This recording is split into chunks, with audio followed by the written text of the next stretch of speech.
Terrorizing Dissent. The Election Cut. Bead Collective, Twin Cities Indymedia, and other independent media activists have released a new film, Terrorizing Dissent, an exposé of events at the 2008 Republican National Convention in St. Paul, Minnesota. Featuring first-person accounts and footage from more than 40 cameras on the streets, Terrorizing Dissent focuses on the story of dissent suppressed.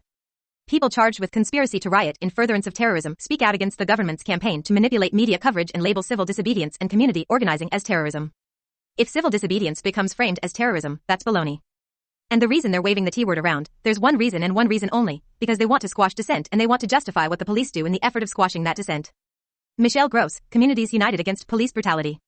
Terrorizing Dissent shows the results of the $50 million the Department of Homeland Security gave to local authorities for security, a large chunk of which went to weaponize the police, and the $10 million insurance policy contract between the RNC host committee and the city of St. Paul, which shattered Minnesota's civil compact between protesters and police. Effectively, the Republican National Committee provided financial cover for the widespread, organized suppression of dissent. The FBI and Secret Service coordinated with local police to raid homes and workspaces before the RNC even began. On the streets, the government's intimidation strategy shut down peaceful protests through the heavy use of tear gas, pepper spray, stun grenades, rubber bullets, and other projectiles. This excessive use of force followed months of harassment and surveillance of community activists. At every stage, local officials have refused to release the documentation behind what they did, from the origins of dubious search warrants to joint powers agreements. The Republican Party's efforts to control the message and crush dissenting voices were led by one of the top local Republicans, troubled Ramsey County Sheriff Bob Fletcher, who personally spearheaded the preemptive raid strategy and spun the media by claiming captured household items were weapons, most notably, the buckets of recycled gray water he dubbed urine. At every stage, from fake urine to riot threats, messages of fear were distributed to chill Minnesotans from exercising their First Amendment rights. Just days before Fletcher launched high-profile preemptive raids against protesters, two of his closest aides, Mark Nalen and Timothy Rayhuck, were found guilty on federal charges after they attempted to steal $6,000 in an FBI sting. To shore up his murky political future, Fletcher staged an authoritarian spectacle unparalleled in Minnesota history. We have unlawful search and seizure. We have unlawful arrest without probable cause. Mass arrest and detention without probable cause. Then you have excessive force. Spraying people point-blank range with mace who aren't resisting and who are peaceful is excessive force. Beating people in jail is excessive force. Those all should be criminal complaints. They'll never be charged as such by any prosecutor. Bruce Nestor, National Lawyers Guild. As local Democratic officials cautiously stepped back, Fletcher put himself in front of a classic security theater media campaign to create a non-existent enemy, equate civil disobedience with terrorism, and move in to attack peaceful protests. This plan culminated with the blocking and flashbang bombing of a peaceful march organized by anti-war activists on September 4 as John McCain delivered his acceptance speech at the XL Center. Within weeks, John McCain's campaign turned to attacking Barack Obama on the same grounds as the RNC Welcoming Committee, a group that provided logistical help such as housing, food, and a convergence center for demonstrators. This rapidly produced election cut shows how the government, even in a liberal state like Minnesota, easily rolled over to domestic militarization and criminal abandonment of constitutional freedoms. As the Republican National Convention paved the way for a fall of terrifying national instability and financial chaos, Americans need to know about the techniques used to silence Minnesota. Cut from hundreds of hours of donated footage, Terrorizing Dissent has been released for free on the internet in HD, FLV, and QuickTime formats, under the Creative Commons /Copyleft license, and its producers encourage everyone to share this important film.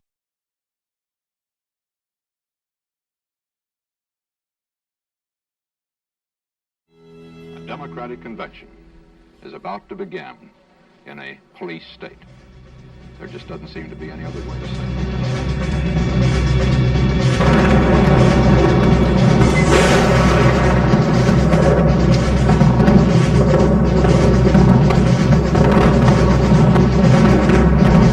Violent group of terrorists take over the streets.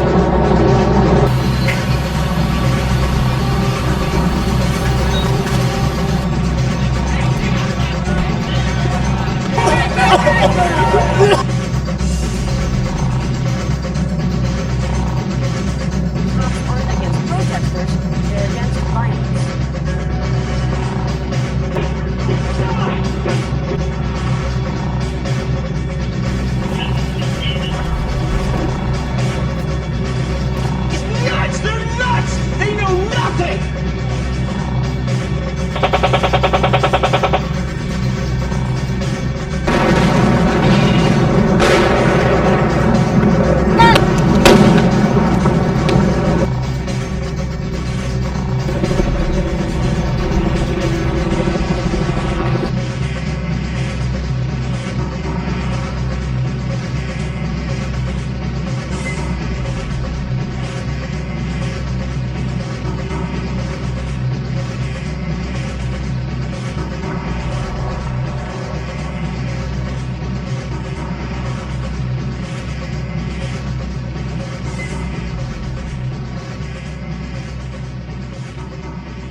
peaceful protesters were overshadowed by the anarchists, who left a trail of vandalism in their wake, without cause or ideology. I'm not sure how anyone can say that's protest. It had anything to do with the state capitol. It had nothing to do with the protest zone. We are not millionaires. We're not a multinational corporation. We do not have paid lobbyists. That's right. We're students. We have student loan debt. How else can we make the powers that be listen to us? All we are doing is reinserting civil society's voice into the national public debate.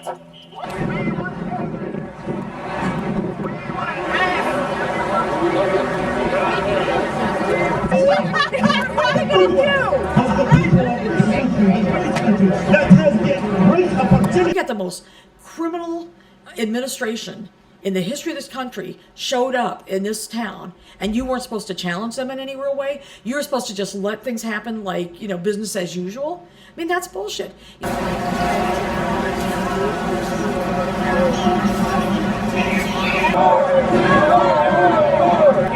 So the permitted march is now entering a cattle.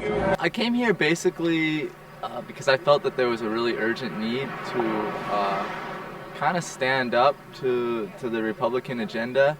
I think increasingly our self-determination is being rapidly taken away. We're losing the whole idea of what it means to be democratic. We get to the start of the cage, okay, and it's this big cage that kind of borders the Excel Center across the street or whatever. And so the group that I was marching with, the anti-capitalists, we paused and we kind of let the group collect, and then we counted down 1, 2, 3, 4, and then we all just ran into the cage.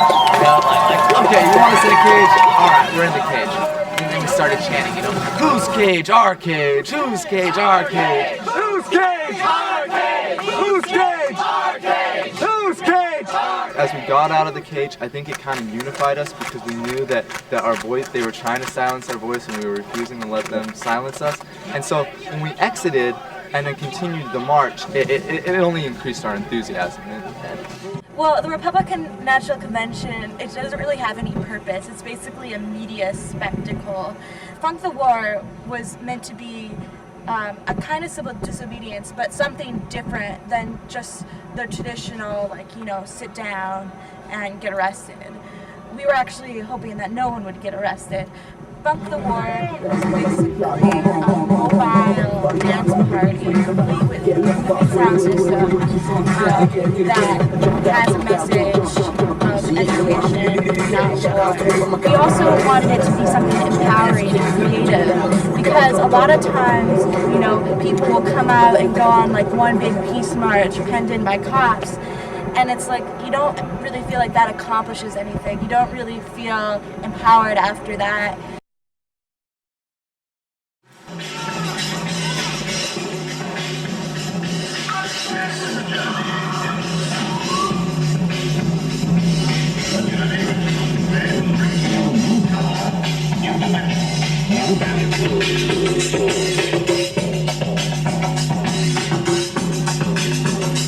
All is ready.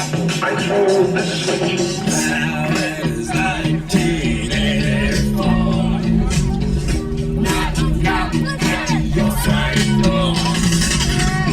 It's the sweet and secret police. They've come for your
State that we've created here today. And we're going to create insurrectionary spaces like this as much as we can. And the only way to take this back is to just keep fighting block by block, and that's what we're doing here. We've been treating a lot of people who weren't actually involved with the protest, but just got hit with pepper spray anyway. We treated some lacerations for some people that got knocked around by the bike cops. We've been treating a lot of pepper spray. They've been really, really... Oh, hold up.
fucking human!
There's a big line down there.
Put your hands behind your back. You're under arrest.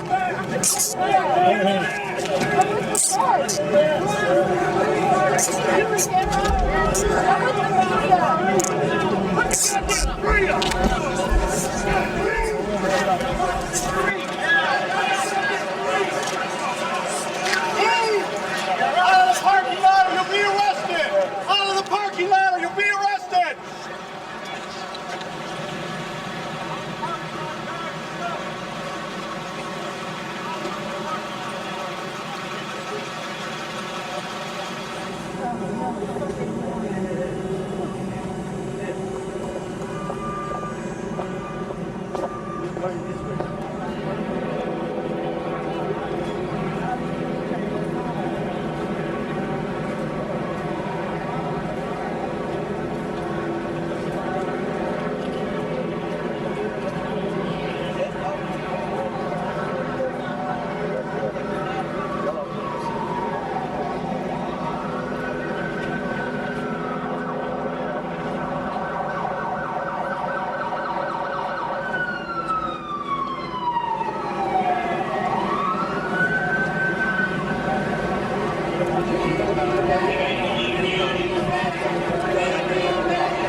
Right there.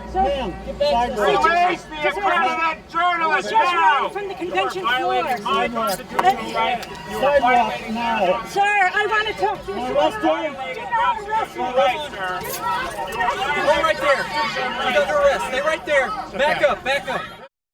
Well, on Monday, I was on the floor of the convention around 4 o'clock, interviewing delegates. It was the first day of the convention. It was Labor Day. And be careful. And I got a call that from a producer that our two other producers, Shrewfoot Caduce and Nicole Salazar, were being arrested at Jackson 7th in St. Paul.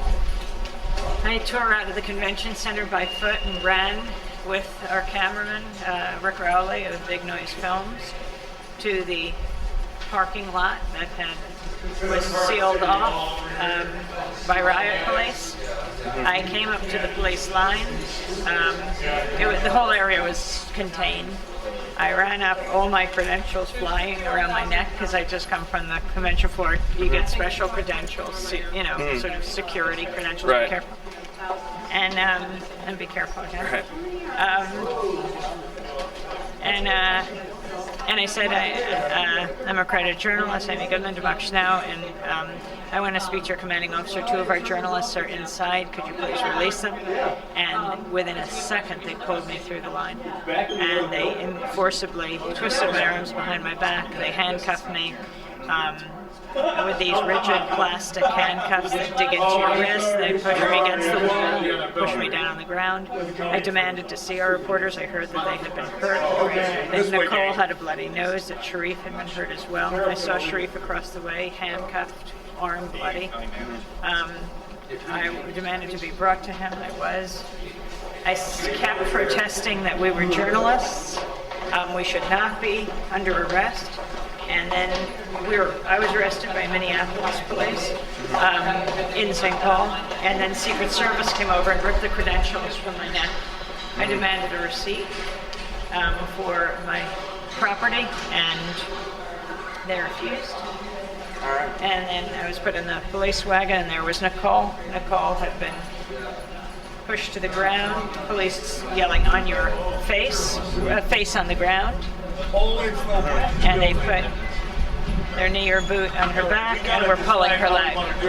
She reported her own violent arrest because she was filming. And she was shouting, "Press, press," showing her press pass. And they violently arrested her anyway. Sharif had been then thrown up against the wall, kicked in the chest and the back. Pushed onto the ground, and that's why his arm was bleeding and her face was bloody.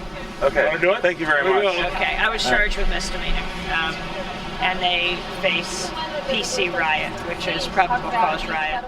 Came to the park next to the river. There's a hip-hop show going on. Big hip-hop names, Mos Def and Atmosphere were all playing across the river. And so it was a really mixed crowd. You know, there's kids going to the concert, college kids, families, delegates, security, police, you know, just a wide array of people there for a whole different reasons. And we heard reports of tear gas being used down the street. And there's people running up kind of, "Oh my gosh, we're being tear gas, concussion grenades, what's going on?" And I was filming, you know, and I wanted to be there to document it. And so I kind of ran up, and I see kids, you know, they got snot coming out of their nose, and they're crying, and, you know, there's kind of a little bit of chaos, but all the demonstrators are being peaceful. But at this point, the police were just basically forming a big line. They had police on cavalry, they had police on bicycles, and then they had the regular riot cops who were reinforced by National Guard, all in gas masks, all in full riot gear. The police steadily started moving in towards the park. Okay. And we're filming, and CNN's filming, and you can see big media with their helmets and their gas masks behind the police lines, and, you know, the concerts right across the river, you know, and everyone just kind of hanging out, mellowing out, and the police slowly started to move down the street and create a line. Other than just people being upset about not being able to get to work and not being able to get to the show, there was no sort of protester confronting the police other than, you know, verbally. And so, but they slowly started to surround us. And I think everyone stayed calm up to a point because, you know, we knew that we hadn't done anything wrong. No one was really even holding signs. No one was really even demonstrating. We were all just hanging out. And then just basically out of nowhere, the police tightened in, and everyone's kind of getting nervous at this point. And they get on the bullhorn and they say, "Ladies and gentlemen, you're all under arrest." Ladies and gentlemen, you're under arrest. Are you serious? I'm seeing families and, like, you know, kids with University of Minnesota shirts, and, like, you know, kids are bobbing their head to hip hop, like, "What, are you kidding me?" And at that point, no one really believed it. You know, like, no, okay, yeah, we're under arrest. But then as they started slowly moving in, it became real clear that this was a mass arrest and that they were going to arrest people without any probable cause, without witnessing any sort of crime other than hanging out in a park.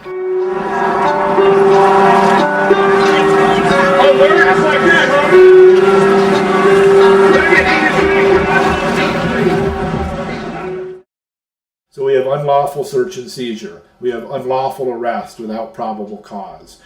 That a related form of unlawful arrest is mass arrest and detention without probable cause. In other words, surrounding an entire group of people in which you allege there are individuals who have engaged in unlawful conduct, but just arresting everybody. So in this case, journalists, bystanders, people that just got trapped inside the police line.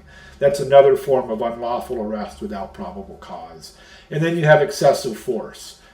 To me, spraying people point blank range with mace who aren't resisting and who are peaceful is excessive force. Beating people in jail is excessive force. Hitting people in the back of the head, kneeing people in the process of handcuffing and arresting people who aren't resisting is excessive force. Those all should be criminal complaints. They'll never be charged as such by any prosecutor, and they'll never, be charged. Police will never be charged. At the very least, they're violations of civil law and constitutional standards about the right of citizens to be free of being subjected to excessive force. Somebody asked, are we being detained or being held or being arrested? And one of the bike cops with the mask on just said, "Get back!" He wouldn't answer us. And they said that they didn't know, they were just following the commands of someone else. And one of the officers said, "Sergeant Stryker pointed to a woman and told me to arrest her, so I did." They very slowly worked their way through the entire crowd and arrested just about everyone. They finally did come in and arrest all 200 or 300 of us. A lot of us, including myself, were booked in on felony charges, felony rioting. And this is like, I haven't broken a window, I haven't smashed anything, I haven't destroyed any property, I haven't done anything, but now felony rioting. When they were doing the processing, it was ridiculous, because the guy that was filling out my paperwork asked me, "Did you resist? Did you do that?" The only thing that he knew was that I was being charged at the time with a felony, and he was asking me for the rest of the details, because he didn't even know what happened. He was asking, "Did you resist? Blah, blah, blah." They told me I was under arrest, and they said, okay. And they say, "Well, this one's misdemeanor, this one's misdemeanor," and they point at me and they say, "That one's felony." And I say, "What? I'm in charge of the felony? You kidding me?" And they say, yeah, and they didn't really answer any of my questions. But then I hear an officer talking about it with a fellow officer, and they said, "Yeah, we definitely got that one on writing because he was dancing and exciting the crowd. I was dancing to hip-hop music." Like the people that were filling out the paperwork, on me they were told that it was a felony charge. On other people, they're like, so what is this person even being charged with? And they just said, "Give everyone a felony." Completely arbitrary, like misdemeanor, like we're all doing the exact same thing. We're all sitting in a park, misdemeanor, felony, misdemeanor, felony. I spoke with somebody who said he was sleeping at the park, and he woke up and he had a felony charge, Yeah, I look over at the officer and I say, "I'm being charged with a felony right now for dancing." And it wasn't like a it was just clarification, for dancing. and the officer just stonewalls me and just says, "I'm not fucking talking to you." Really, in the city's view, if you look at what is appropriate political activity, as expressed by the mayor, the police chief, it's peaceful picketing with a permit at a time, place, and manner selected, regulated, chosen by the city of St. Paul. Anything else becomes criminal behavior. They want to push it back to acceptable political activity as voting in an election, signing a petition, or applying for a permit to demonstrate at a designated and regulated point in time. I think what the popular movement's trying to do in this country is push back the other way and say that political space, the ability to project an effective message, one that can actually change society, isn't just signing a petition or voting every 4 years. It's about taking to the streets, sometimes in a boisterous or rowdy fashion. Where you want to negotiate that point is a battle really between the power of the state and the interests represented by the state and the power of the people and the interests represented by the people. Civil disobedience is us doing the kinds of things that we do, like having a march across the Edmund Pettus Bridge when they tell us we can't, because, we've got Bull Connor and a bunch of racists trying to stop us. Civil disobedience is young people sitting down at a lunch counter, which, African-American college students sitting down at a lunch counter. It was illegal for them to be at that whites-only lunch counter. That was illegal. That was civil disobedience. And civil disobedience was a certain woman sitting down on a bus where she wasn't supposed to sit and refusing to get up. That's civil disobedience. And that's the kind of stuff that brings change. Not this, and a movement that goes with it, not just those little actions individually, but in a movement that's built to go with it. Not, sitting down one-on-one writing to your congressman. What they want you to do is do all the kind of stuff that's one-on-one, that doesn't involve any collectivity, that doesn't involve any kinds of, making them uncomfortable or forcing their hand or anything like that. People that want to challenge this system that is out here killing people in these wars. We got the most criminal administration in the history of this country showed up in this town, and you weren't supposed to challenge them in any real way. You were supposed to just let things happen like, business as usual. I mean, that's bullshit. Look, business as usual, what they want to try to do is they want to try to narrow the scope of political discourse down to, you can vote for Tweedledum or Tweedledummer, or you can write a letter to the Tweedledummer you already sent there. That's the political discourse you get. You don't get anything else beyond that. And that's baloney, because let me tell you something, that kind of political discourse never won anything. What these young people are saying, who are sitting on these roads and blocking these buses from going to that convention, what these young people are saying is, we're not going to let you meet in peace to plan your attacks on the world. We're not going to let you go in there and meet in peace and do business as usual, planning on your next war, keeping us in Iraq for 150 years and whatever. We're not going to let you plan your domestic assaults on people here. We're not going to let you upend this country and take everything away from us that's important to us. We're not going to let you do that. We're going to, interrupt your business as usual. This is a tactic. This is a way of taking on this system that is both fresh and new and years in the making. You know what I mean? This is something that people have done forever. And it is the only thing that makes change.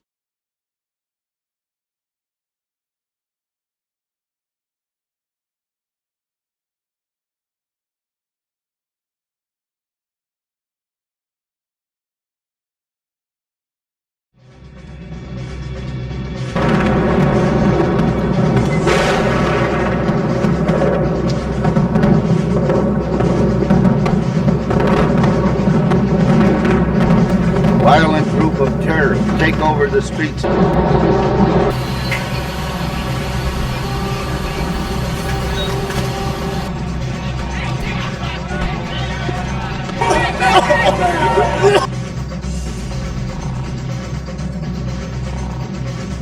Cops aren't against protesters, they're against violence.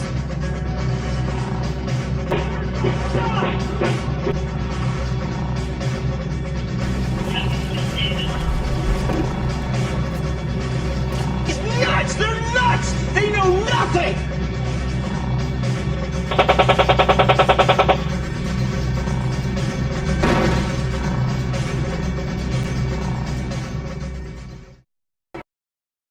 Now we're heading out to Mears Park for the Poor People's Economic Human Rights March. It's going to be starting in a little bit here. This is the second day of the Republican National Convention. Yesterday started out with a massive amount of police abuse and brutality, and a permanent march that the police systematically cut people off from to minimize the impact of people's ability to express their constitutional right and voice their opinions. So what rights do you think were violated yesterday and going into today? Do you have enough film to capture all of them? Well, people's First Amendment right to free speech was always curtailed. The right to peaceful assembly, the right to just be present in public spaces. So the very first amendment, it sounds like. Yes, for sure. We're in Mears Park, and this is where our rally began on September 2nd. From Louisville, Kentucky, Women in Transition. We're a member organization of PPERT, and we're here to march for our lives today, to march for economic human rights, to put the plight of the poor at the front of the platform for this presidential election. Right now.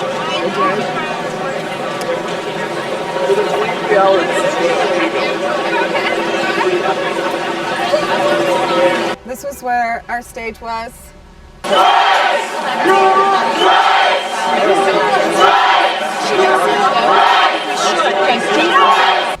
As soon as I got here, I was approached by our security team, and they said, Sherry, people from the Federal Justice Department are demanding to speak with you. And so I said, well, what did they say to you? And they said that they're concerned that there's going to be some racial conflict in our march. And so I immediately went over to them. They brought along a camera to make sure that I didn't talk to the Federal Justice Department by myself. And the same gentleman that tried to terrify me before the march, back in July, was there with 2 other colleagues. And he basically said, you know, Sherry, you're going to have some very serious problems, and we're really concerned for you in front of Grove Street and in front of the Capitol. That's all I wanted you to know. So, when you get to the Capitol, be aware. Hey, we need park officials here. We need our power on. Be aware that when you get to the Capitol, there may be some people that you may not want in your Park march. officials, we need you here to turn the power on. And they have ulterior motives. They broke windows. They threw urine. They had their own tear gas, and the police retaliated. You guys weren't asked to be a part of this conversation. So, Sherry, all we wanted you to do was... Park officials, we need power. We just want you to know what to expect, have your marshals prepared for it, and that's all we wanted to deliver to you. All right, thank you. Come on, Hosto. Oh, by the way, if you know there's going to be a problem, I am absolutely sure that you guys are going to make sure that the appropriate law enforcement officials will keep us safe today. I have faith that you guys, if you know something, you're going to make sure we're safe. Thank you. Have a nice day. I don't want to talk anymore. Thank you. Well, these were people that were in uniforms that identified themselves as being from the Federal Justice Department. They contacted me 2 days before the 4th of July, so that was July 2nd. They called and basically said, you know, Sherry, he didn't introduce himself.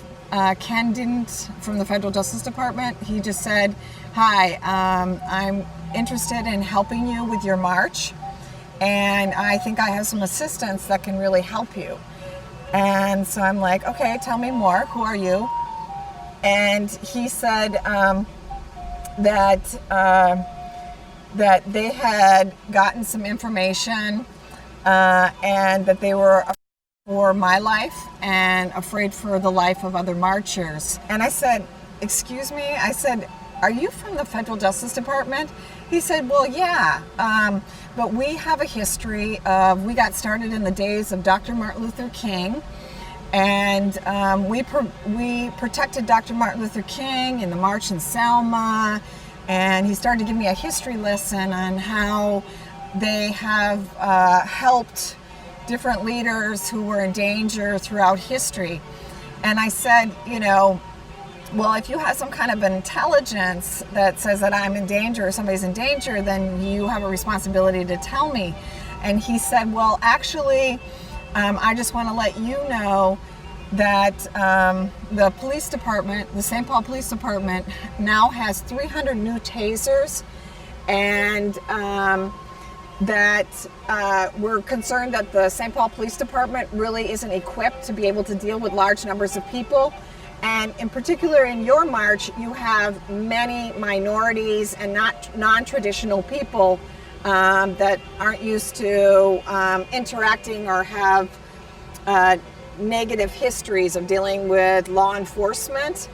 And so we think it's in your best interest to call us in to provide safety.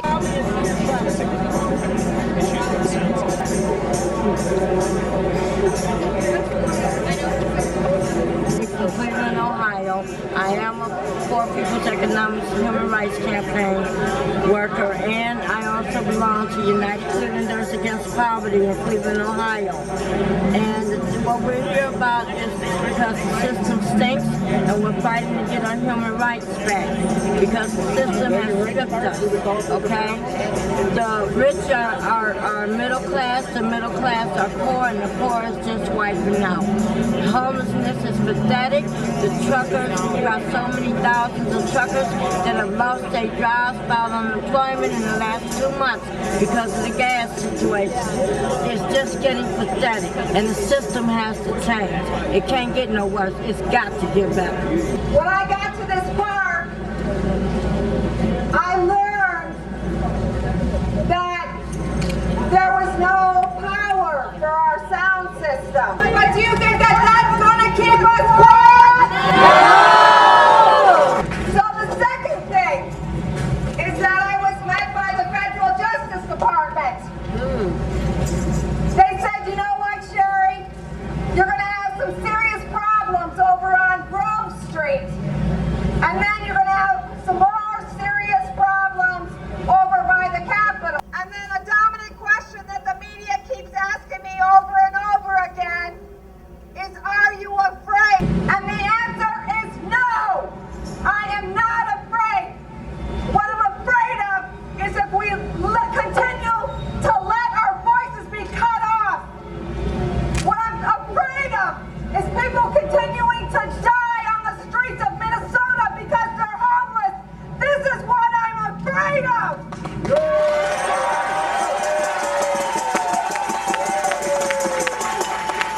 They said, you know what, Sherry?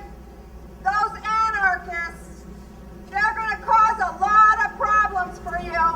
They're going to take your march over, they're going to be violent, and they're going to cause some problems for you. But you know what? It wasn't the anarchists 4 years ago or 8 years ago when we organized the largest poor people's march. It was the police department that created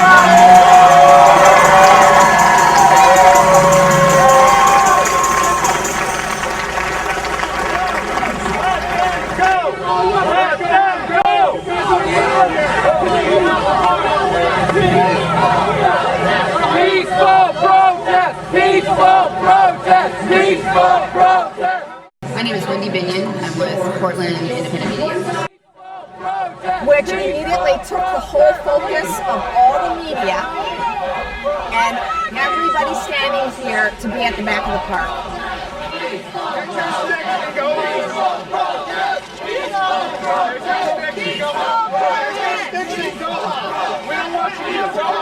I went to leave the park to go use the restroom before the march actually started, about 10 minutes before it started, and hadn't left park property when a riot squad of about 10, maybe more, I don't know, I heard them coming up behind me going hoot, hoot, hoot. So I went to go grab my camera, but I'm using a community camera that's not mine, so I'm not real quick on the trigger, and my brain started going, oh my God, they're coming after you. Why are they coming after me? So then they came to surround me. They immediately grabbed me, handcuffed me, did not tell me what I was being charged with. And basically there's a line of people around me, lots of independent media cameras and lots of folks trying to get through to help me.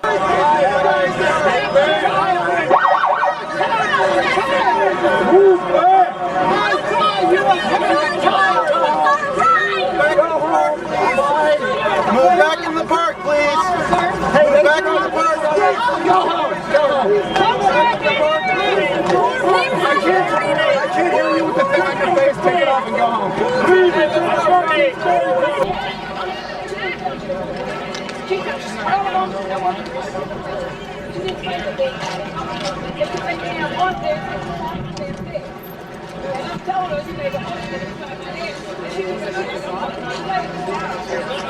This one right here.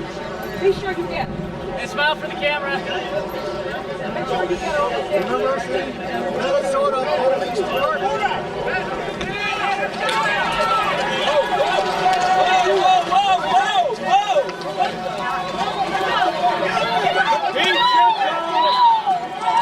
That's fucked up! That's fucked up! What the fuck?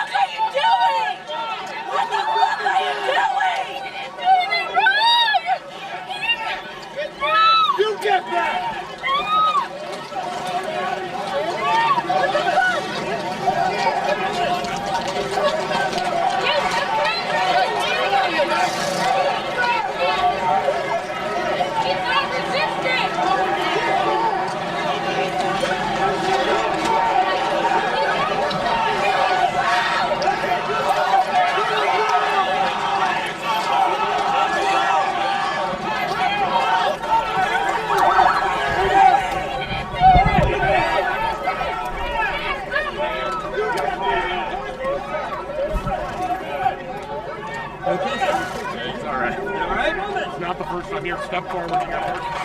Whoa!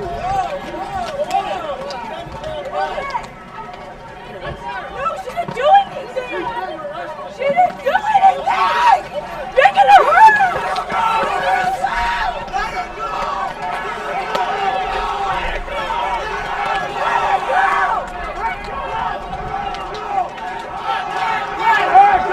go!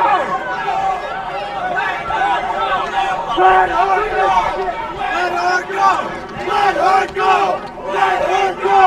Let her go! Let her go!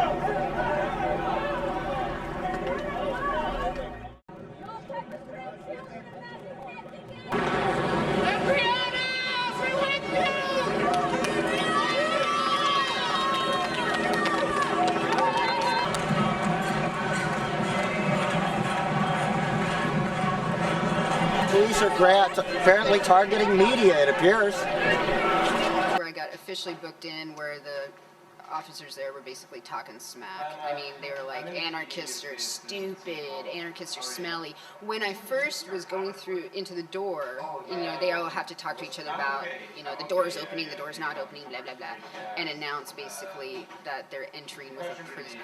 But anyway, they're like, who do you have here, another RNC? And my escorting officer was like, yes, and 3 other officers were like, yeah, got another one. And I still don't know my charges, by the way. So finally, when I'm being booked in, they're like, yeah, your charges are felony rioting. I put up a little sign on a piece of paper they could not take away from me, my Miranda rights sheet, saying I'm from Portland Independent Media and a fellow class war prisoner with the circle A heart. I do. I think I do. Okay, so it's malformed, but it's total contraband. When you're in jail, you're not supposed to have anything that reeks of anarchy anyway.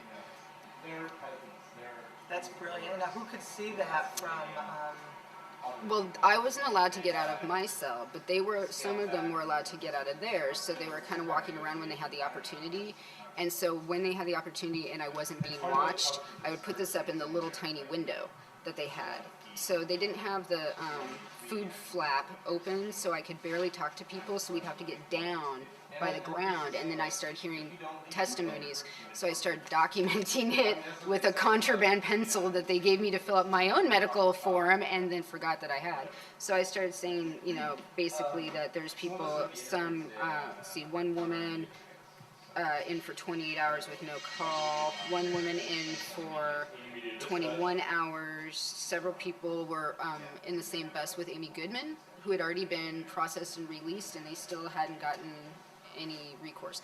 All of a sudden they called my name on the speaker and said, Wendy Binion, put all your blankets and sheets in a pillowcase and grab your shoes, and I'm thinking, oh shit, they're gonna take me to Guantanamo, or I mean something weird's going on. And I get down there and they basically just hand me my shit. I do a couple little, you know, release of personal effects, except the only personal effects I got back were my Oregon State driver's license, a ring, and a hair tie.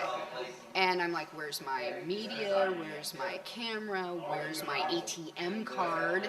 Where is all my stuff? And they said, oh, you have to go over to St. Paul. And I'm like, I'm in St. Paul, right? You know? And they're like, oh, no, you have to go to the right and go to the St. Paul Police Department. It's like all that stuff's held with this arresting the district or whatever place that arrested me. And I asked, when's my court date? And they said, no, you just need to contact the St. Paul Police Department. And I'm thinking, what a janky bunch of shit is this? Because I've been arrested, and now I have, like, all of a sudden on felony charges, I get to just, like, be let out on not only my own recognizances, but without anything formally written down.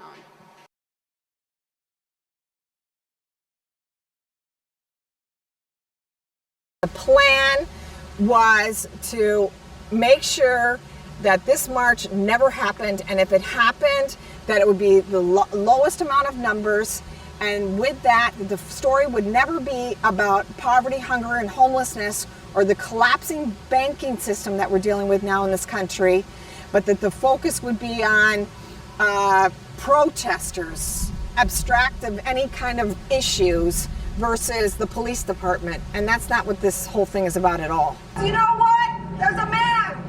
His name was Dr. Martin Luther King. And he said, you know, one of the most American things is the right to protest for rights. And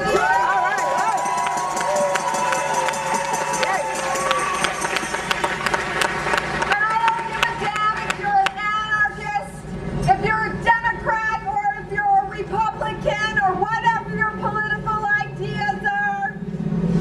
All I know is I'm going to march today with people that have a similar vision of a different kind of world for us to live in.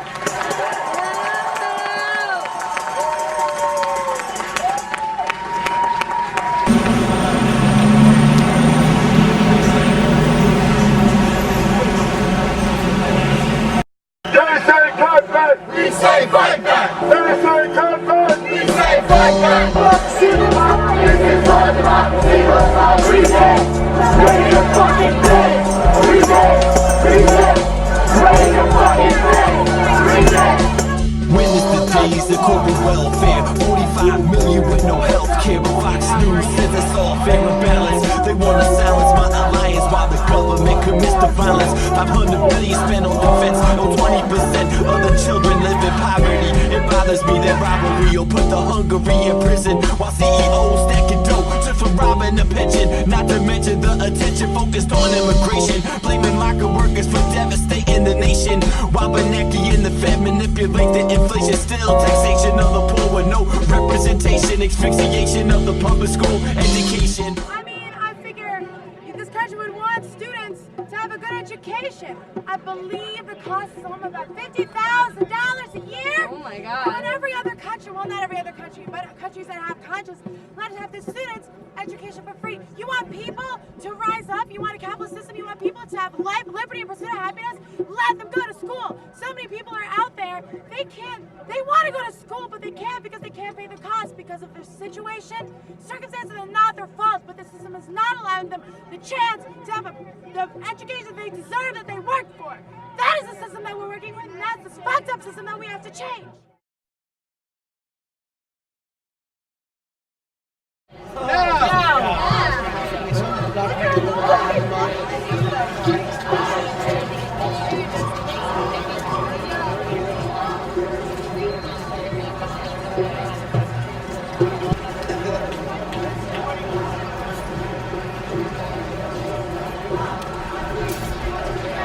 Up near the yellow line.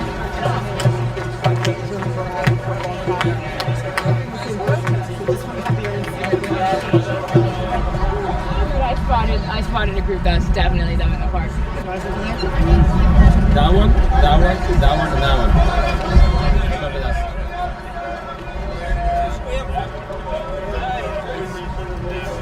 That's trouble. Oh yeah, that's trouble.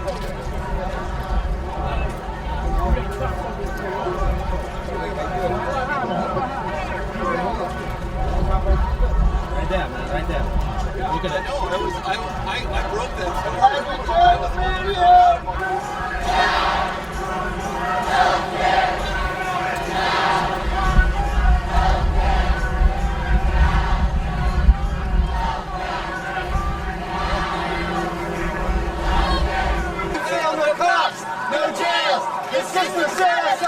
Can you guys tell me a little bit about the revolution? What you would like to see? We're here about the poor. Excuse me? We're here about the poor. Yeah, but there's going to be a revolution for the poor. We're going to overthrow capitalism. What do you think about that? I just think that there should be more rights for these kids. I got it pretty easy, and I can go to the hospital anytime I want with my insurance card. Well, why are you guys undercover here? Undercover? Yeah, you and the guy in the pink hat. What do you mean? I mean, if you support poor people, why are you undercover down here? Undercover as what? Cops. I know it. No jail! The system set us up to kill no cops! No jail! The system set us up to kill no cops! No jail! The system set us up. When you point them out, though. They're just like, oh, he needs help. Who do you work for? Who do you work for? You work for federal authorities? I work for the Leech Lake Band of Ojibwe. You work for who? The Leech Lake Band of Ojibwe. What is that, a local police department? No, it's a tribe. It's an Indian tribe in northern No, Minnesota. you're undercover cop, dude. Alright, man, whatever.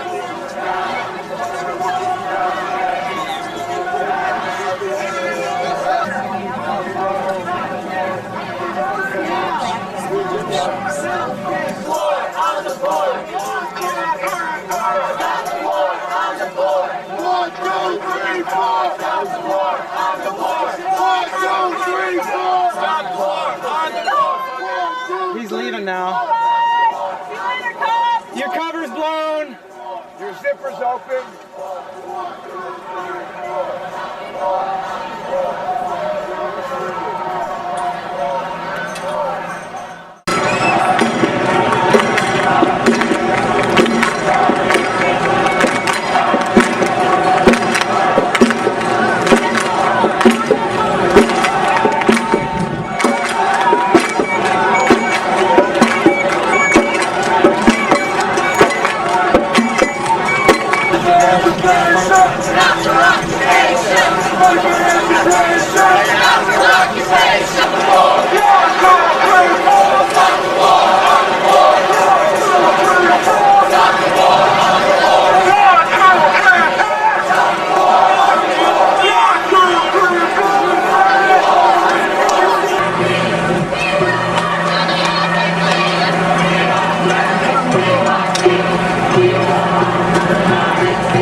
Stop our goal. Let's continue on with it.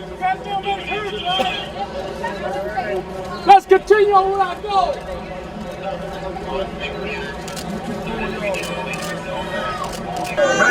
Make all. I'm gonna let it shine. I'm gonna let it shine.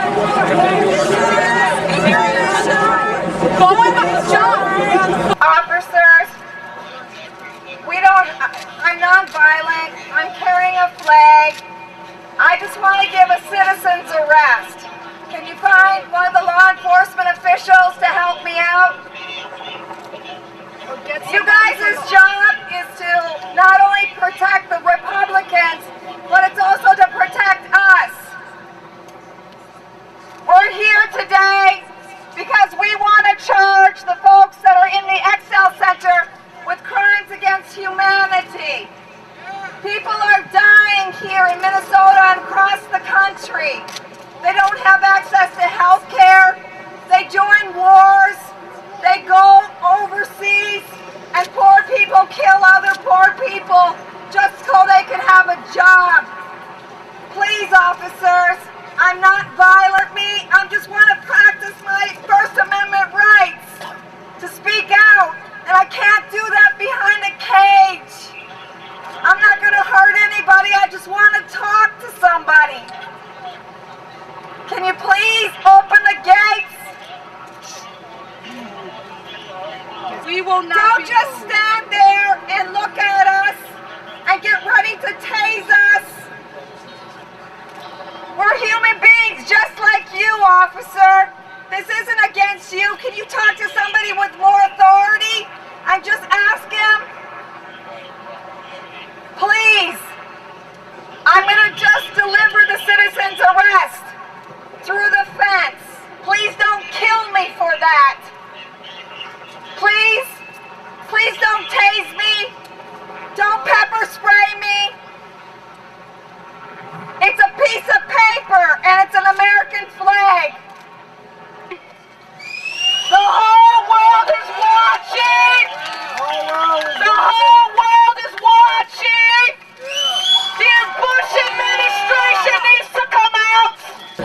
Okay. There is fencing all the way around. We are fencing. If the Bigfoot out wants to be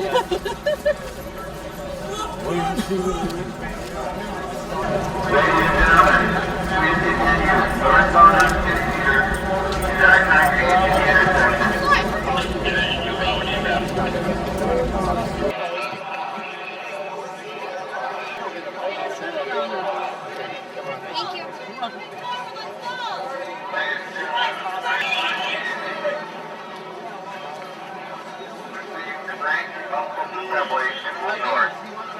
Not do so, may be arrested or subject to other police action.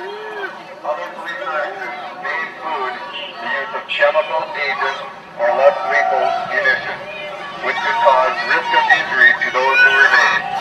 Minnesota State Statute 609.715 prohibits remaining present at an unlawful assembly.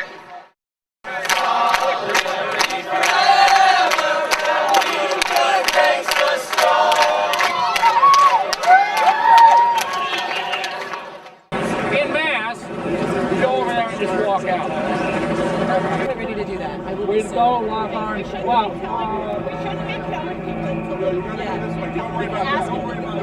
That way, please go north. If you stay, you'll get gas. Let's go. Let's go. It's okay. Everyone has a choice right now. Let's go.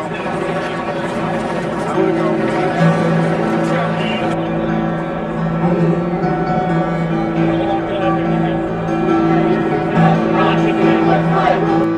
You really should get out of here if you can.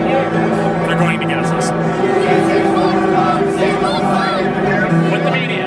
There's that camera too, so you might want to just... I know, with the media.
chasing them.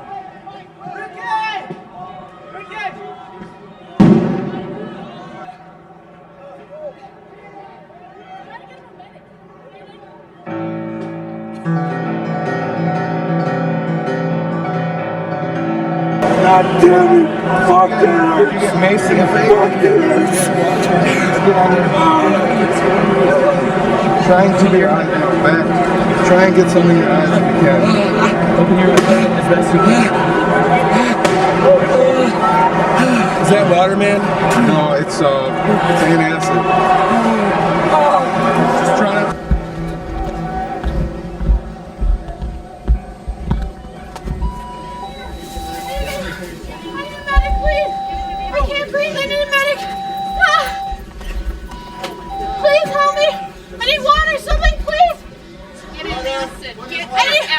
Get antacid and Yeah, I got some water. Water in my eyes. Please burn me. I need an antacid. I can't breathe. Please, somebody help me.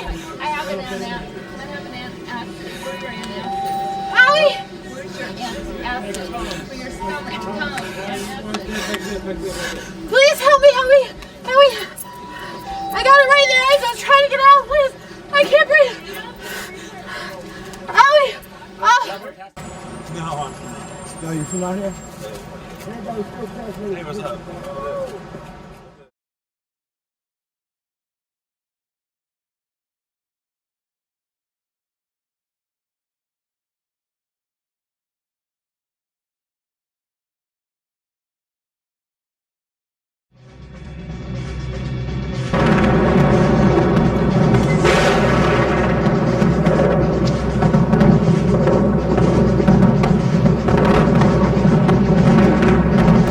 Violent group of terrorists take over the streets.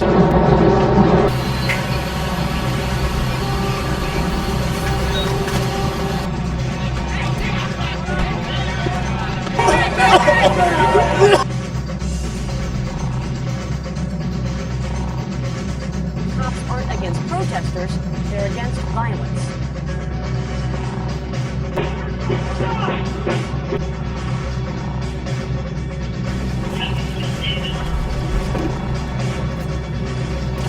Nuts! They're nuts! They know nothing!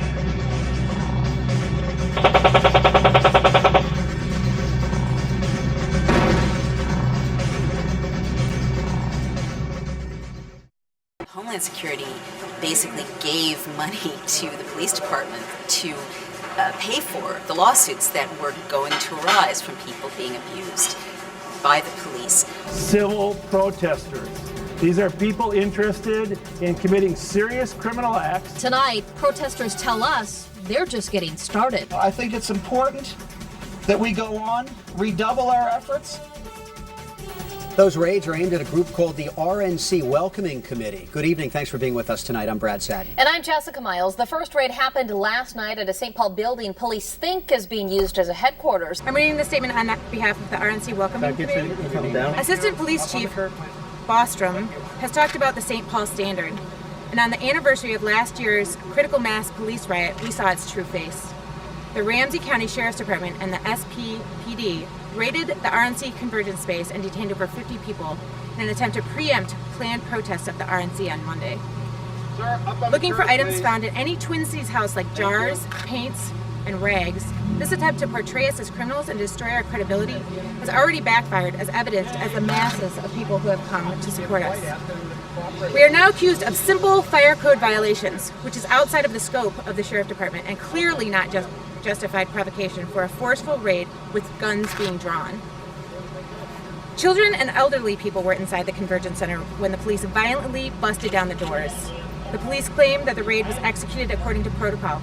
However, the violence inherent in this action may only be a hint of the violence to be expected on Monday and beyond. I saw these cars pull up with people with white shirts and bulletproof vests that said sheriff on them. The cops busted in, and so we're upstairs in the office just, checking our email, writing stuff, talking, whatever.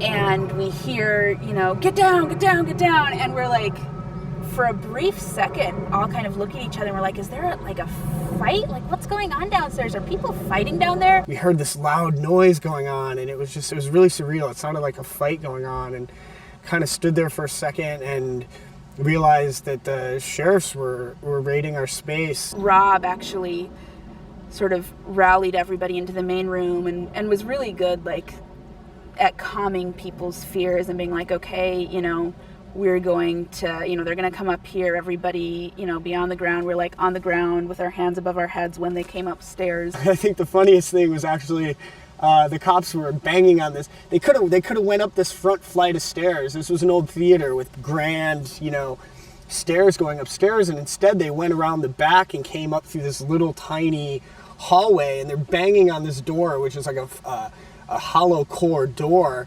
and they're like, Ramsey County, let us in. There was this little kid and his mom, and everybody on the second floor was very conscious of the fact that Gabe was there and very worried. You know, he was crying and he was terrified, and we were all very worried about what was going to happen to all of us, and particularly what might happen to him. And I looked over at her and I said, hey, I feel really weak. I feel really, really vulnerable right now.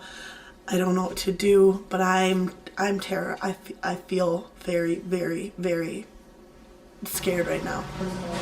He and his mother were brought downstairs to near where I was, and he kind of had calmed down a little bit. He was still obviously upset.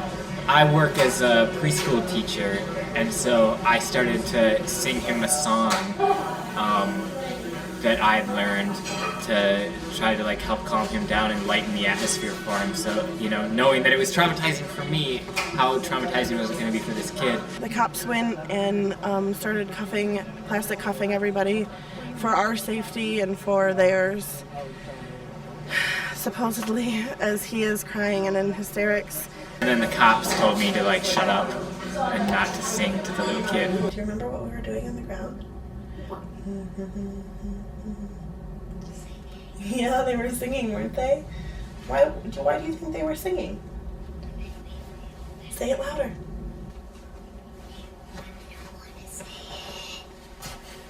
He said to make me feel better.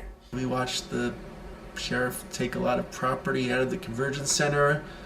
The most bulky, largest amount of materials they took were political materials. We saw them taking many piles of newspaper pamphlets out and putting them in their vehicle and taking them away. The convergence space, it was clear that they were targeting the organizing, because what they took was organizational materials like literature and computers. But it's really the most revealing about what the intent was of this raid, which was again to shut off completely legitimate political protest, because there's nothing that's more basic towards political organizing and more critical and accepted as being part of people's political rights is to distribute literature.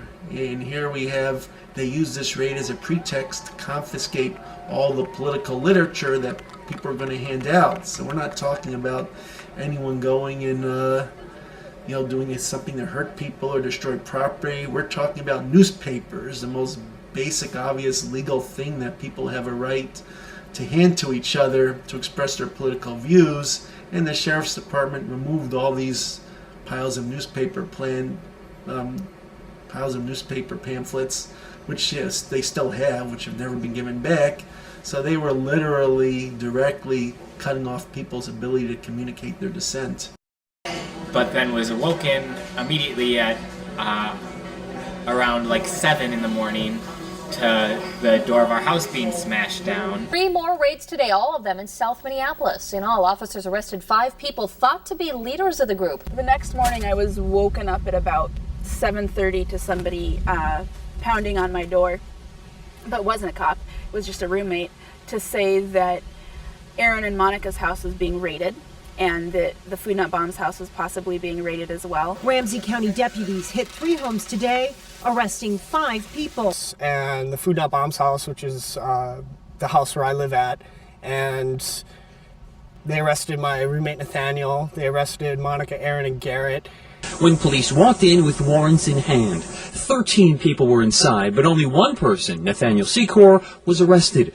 Greiling says police trashed his house and walked away with computers, magazines, and cash. And this was all happening so fast, but yet really in slow motion. Given the craziness that big gatherings like this attract, the pre-convention raid on people suspected of planning civil disobedience is not what you would call a shocking police tactic. But things started looking more worrisome here after the local sheriff served search warrants at several locations looking for evidence of a conspiracy to riot and disrupt the convention. I heard like yelling and shouting and stomping. And then I heard like, Minneapolis police department, da, da, da, da, and like just like scary yelling. It was much the same scenario over at 3500 Harriet Avenue. They destroyed it. Vince Calora says his place was also tossed by cops. 20 people were inside, but no one there was arrested. Police, however, did confiscate duct tape, a machete, and phone numbers. It seems I heard shouting, and there was a lock on my door, and I wasn't getting out of bed. I was like lying face down in bed with my hands up like this, and they took their like battering ram. They didn't knock and ask politely if I would unlock the door. They took their battering ram and they smashed through my door, and it took like 3 hits.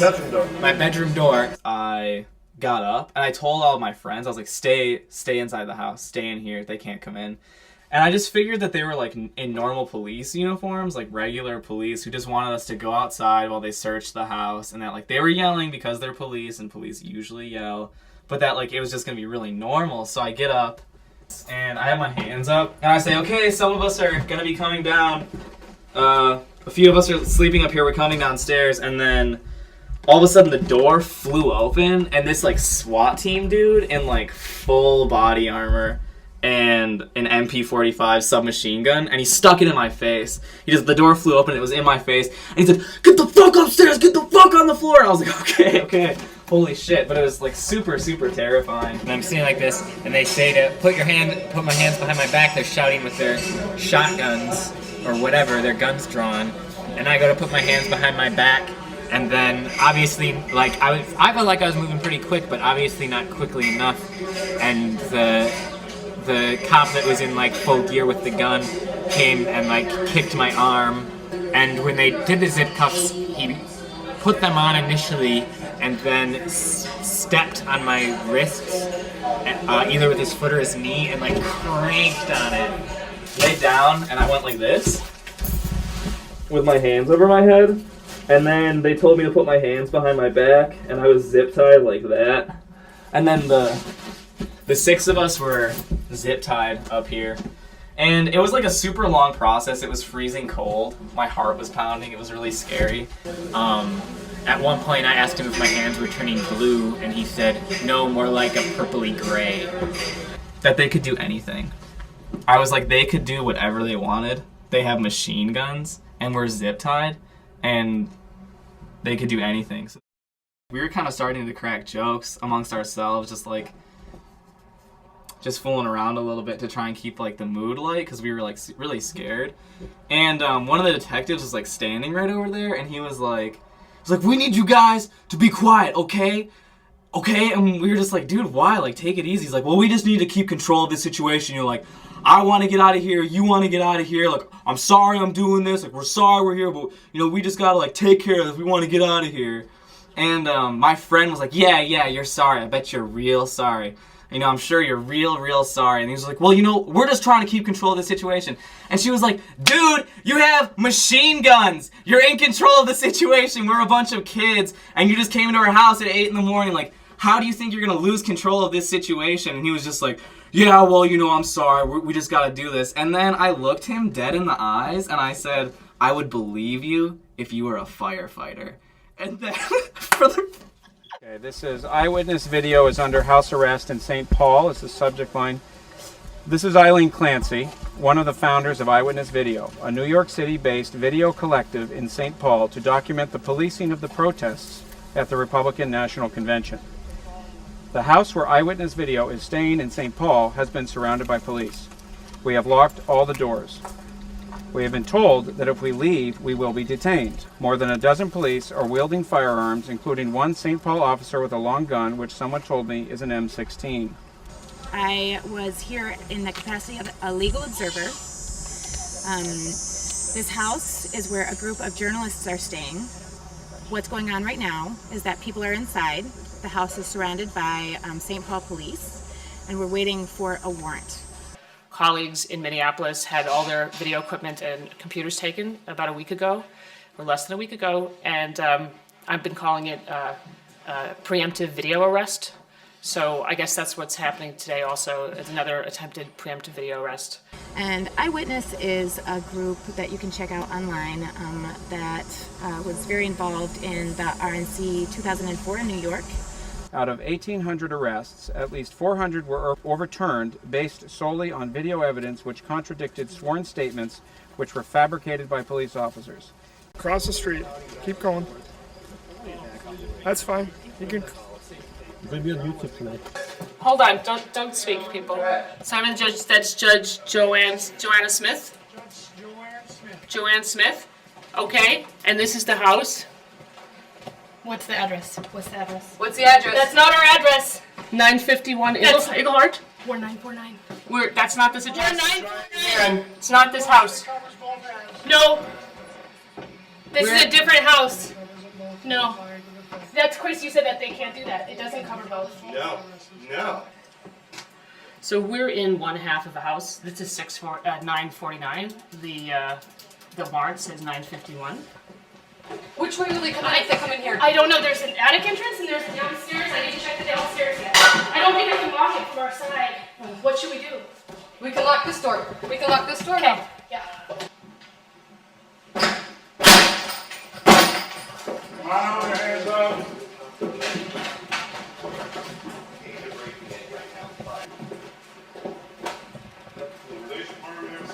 Please, see your hands.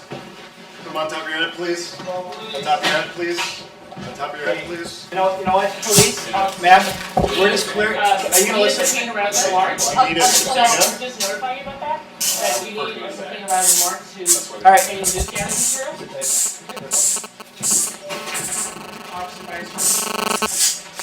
Can I please hold on? No, you can't hold on to it.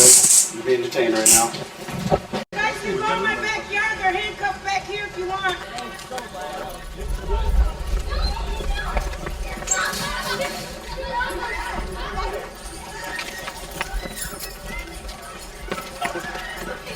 Are they under arrest? You see, if they arrested us, they'd have to swear out a complaint against us. And there's nothing that they can prove.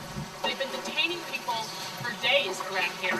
And they photograph them, they look through your materials, they copy your materials, and don't return them to you. And then you're merely detained. So you don't have the same situation where you have a police officer swearing out an affidavit, which we could prove was false. This seems to be a new technique. It sort of looks softer because maybe they will release us.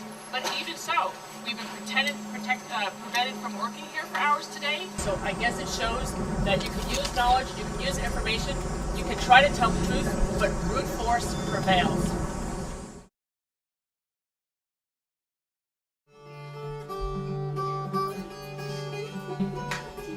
The whole experience was terrifying. It was dead terrifying. It was the most disempowered I've ever been, probably in my whole life, and definitely in my own home. That type of strategy, if you want to think of these raids as a type of strategy for repressing dissenting communities, has been something that they've used before. And I think repression is constant, but that it flares up in specific instances, and that this was a particularly visible, particularly violent form of repression. And it was, I think that's what it was for. It was so symbolic. This raid, I feel, was so symbolic, because they could have gotten Max anytime they wanted to. They could have followed him home from work and said, "Are you Max Spector?" And he'd been like, "Yeah," and they would have arrested him. And it would have been terrible, but it wouldn't have been a raid. But there's something so spectacular about a raid.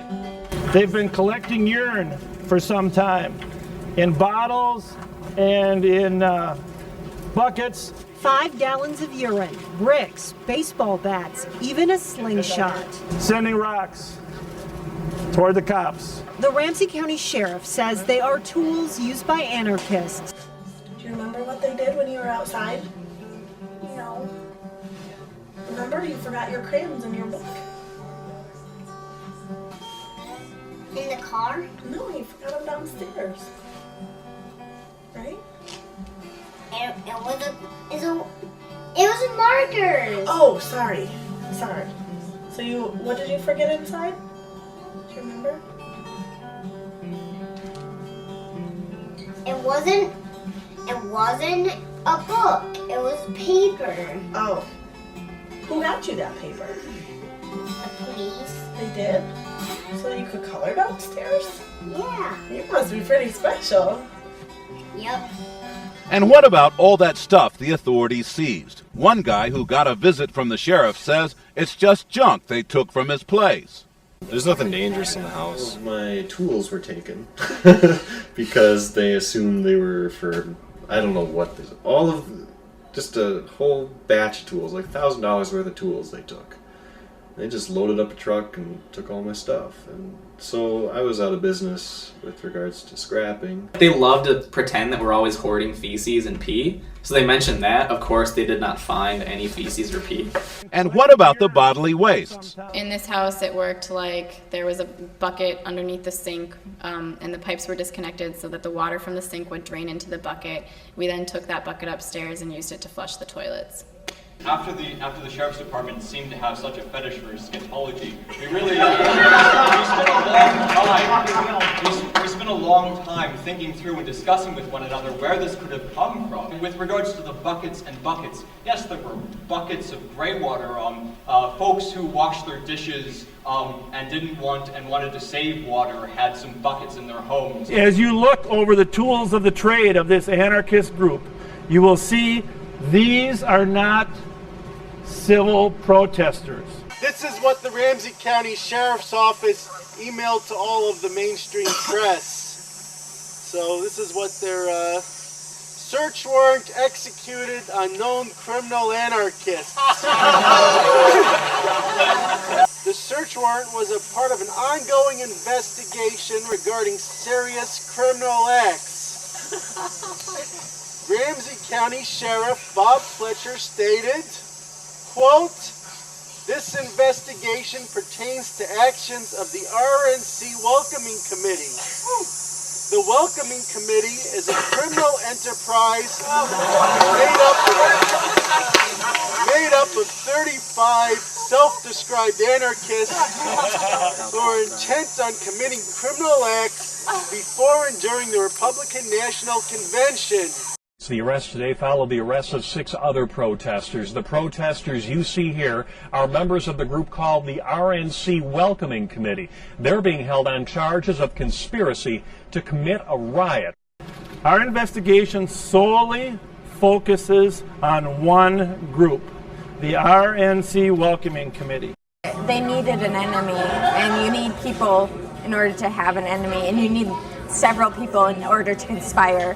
One reason could be that they, like Fletcher personally, needed to create an enemy to justify his behavior, and the behavior of the sheriffs and cops on day one. You need an enemy in order to justify being so violent, and you need an enemy to justify the raids. None of their story, this is a story they're telling people, works without an enemy. They're charging the 8 of us because of the organizing work that we did. We were working with the Welcoming Committee, which is explicitly anarchist and anti-authoritarian. From the beginning, we decided which basically meant we were working collectively. We're gonna have every decision be non-hierarchical and consensus on. That's the organizing model that we wanted to put forward. And we also wanted to get our politics out there. I think by labeling us as leaders of the Welcoming Committee, it shows a complete non-understanding of what anarchism means. People actually being in charge of their own lives rather than a president or a Congress or a police officer. I think, obviously the person most suited to, actually be in control of your life is yourself. they are going to use every tool in their tool belt to maintain control and do so by any means necessary and by any means available to them. I just see us as having gotten caught up in what they saw as an opportunity to, suppress organizing now and forevermore. As a community organizer and someone who's like an active part of my community, if I'm targeted in such a fashion that they're throwing these absurd allegations at me and trying to put me in jail, put me in prison for years potentially, what kind of atmosphere is that for the children that I'm teaching, and what kind of world are we creating that becomes so dangerous that the government has to treat you like they treat me? The point is that we want a society where we don't even need the protests in the first place. But how to get to that society that's the question, right? And I think it takes a long time and a lot of sacrifice. And if we want a different world, we all have to sacrifice something to get there, and that's just the reality. They thought that by taking out people that were visible, maybe a little more public, maybe a little louder than other people, that they could cut the head off of our organizing, and that backfired. It was inspiring to me in a lot of ways, and made it worthwhile that while I was in jail and while 7 other people that I organized with were in jail, the organizing didn't stop. They're attacking us for our politics and the way that we were successful in getting them out in the open. We worked with groups who had much different politics from ours, but they had to work with us because of all the energy we were putting into this. We were the main logistical organizers for the protests, and we were anarchists, and the government really hates that. I'm sure that's part of the reason we're on trial, is they don't want protests organized by people that are too radical for them to co-opt.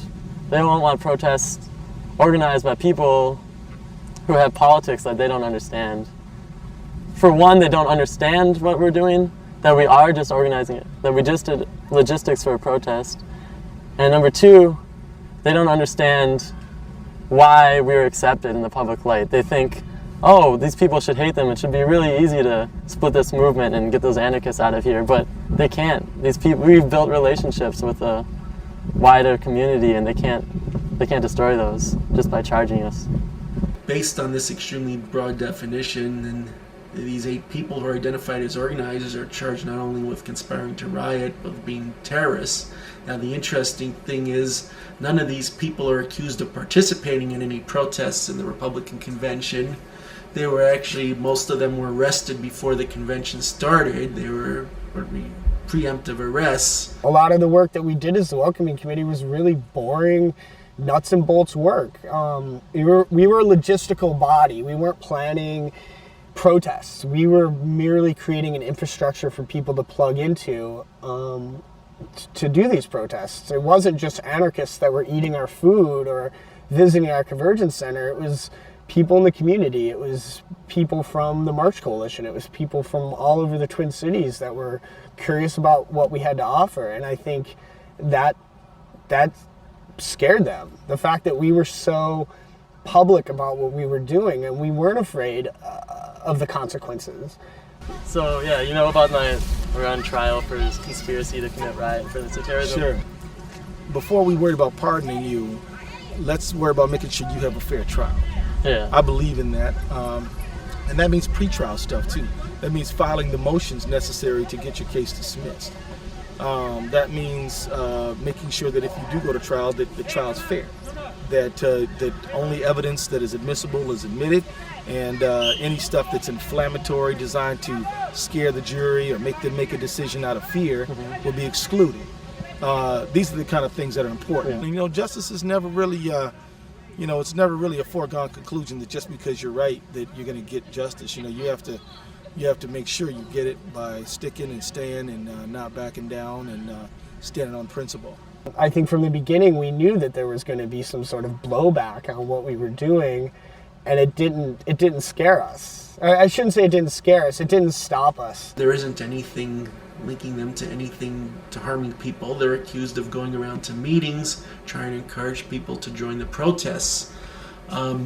They were accused of being part of a group called the RNC Welcoming Committee, which was started a couple of years before the convention and then spied on by undercover police officers, police informants, and FBI informants almost full-time for a year, where they attended every meeting, and based on identifying people as being active in this particular group of very intelligent, peaceful, idealistic people who are concerned about political issues, they've now all been charged with engaging in some kind of conspiracy to commit terrorism based on trying to organize what, again, previously would have been classified as traditional civil disobedience, something that people are understood to have the space for doing.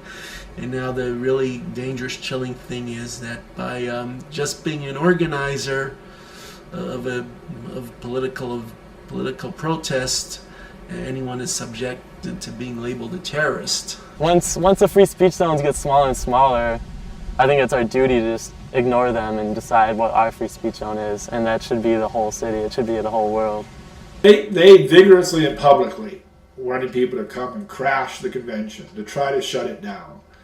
I don't think they were delusional, however, and I don't think they believed that they were really going to battle 3,000 to 4,000 police to a standstill and somehow shut the convention down. What they were using was political rhetoric. If civil disobedience becomes framed as terrorism, even though no one's hurt, if it's just framed as terrorism, oh my God, you wouldn't let our buses come to the convention, we're terrorized, that's baloney. And the reason they're waving that T word around, there's one reason and one reason only, because they want to squash dissent and they want to justify what the police do in the effort of squashing that dissent. We're told if we just come out in the streets and raise our voices, we'll stop this war, and that wasn't effective. And people were told, oh, if we vote the Democrats into Congress, that'll end the war, and see how that played out. It was really about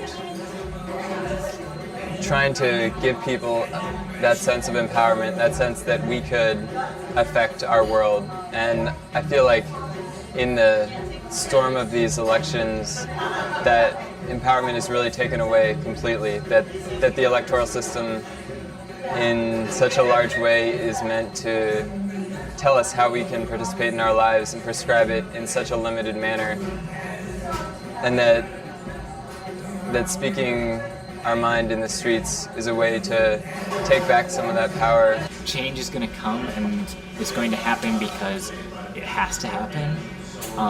The momentum is behind it happening. They have the state has many resources that they can use against myself and my co-defendants. So what can happen to us is still up in the air. Can they stop me?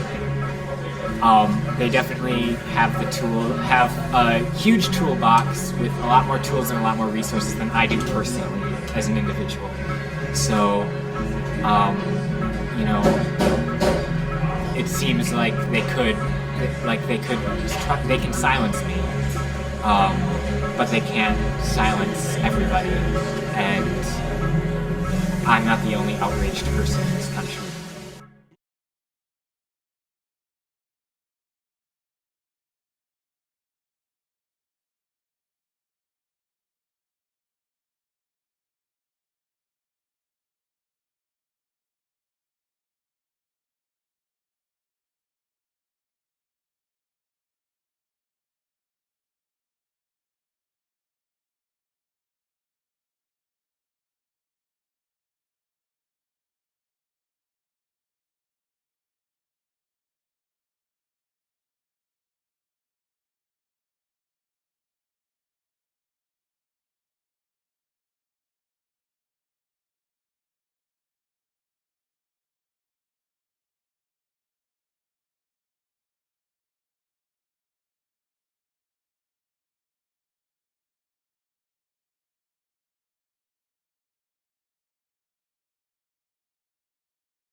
I met Ian Bicking in Chicago, who came up to me on the verge of tears. His sister, Monica Bicking, is facing $250,000 in legal fees to be raised some mysterious way. You know, these are not, as far as I can tell, wealthy people. And she's facing years of her life just fighting the charges, not to mention a substantial prison sentence if she is convicted, God forbid. This is part of their tactics, and ultimately what they're trying to do to us is not necessarily pick on us, but try to like disrupt and destroy our entire communities. And how you do that is not by arresting and charging a few people, but it's by spreading fear. The implications are much wider than those facing these exact 8 people, because if there are laws like that on the books, if you get a single conviction, who's going to stand up next? You know, I would be scared to stand up next after. I'm scared now hearing about it, and this is exactly how a coup takes place. Is these messages are sent. Minnesota followed suit in the post-9/11 period in 2002, passed its own legal definition of terrorism in a new statute, which is actually much more broad than the overbroad federal statutes. What it says that terrorism is any felony that constitutes violence to persons or property that's intended to engage in coercion. So under the statute, if you commit any kind of damage to property that's enough to be a felony, which is $1,000 worth, you're a terrorist.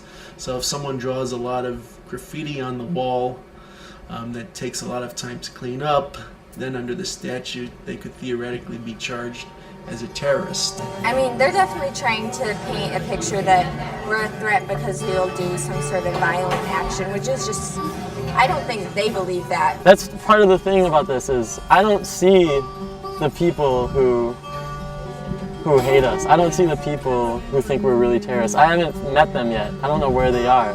Like, if you could introduce me to someone, I'd be pleased, because where I live, this neighborhood, this city, everyone's proud of the work we've done.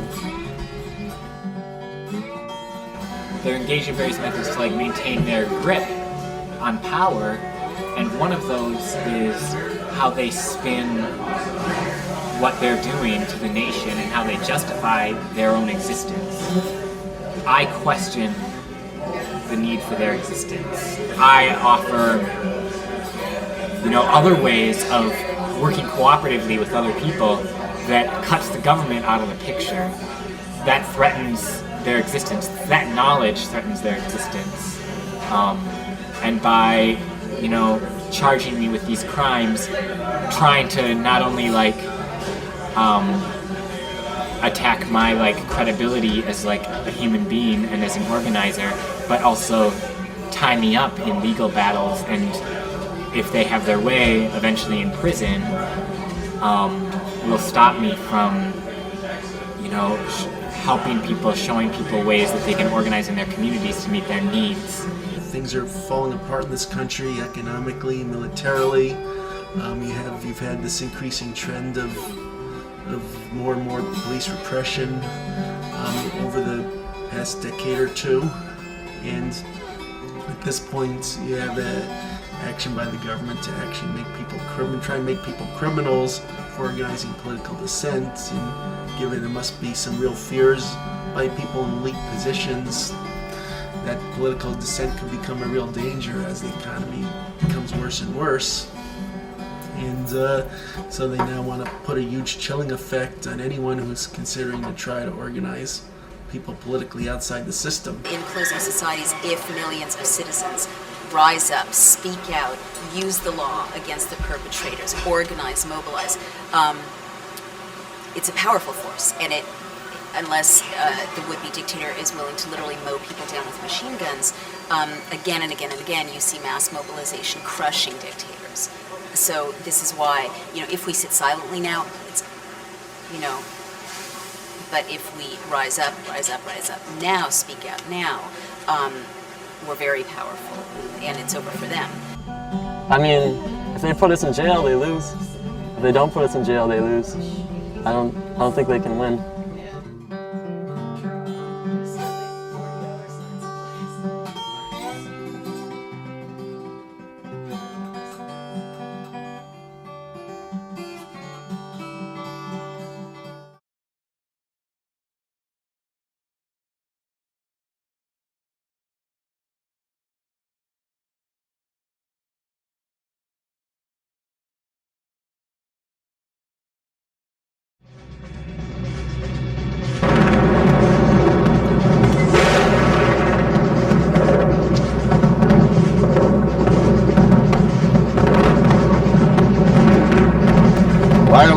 of terror take over the streets.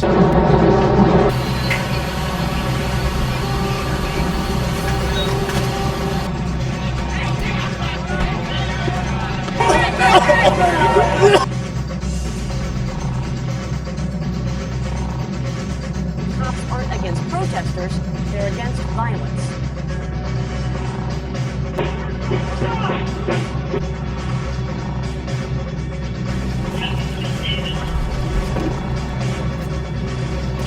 Nuts! They're nuts! They know nothing!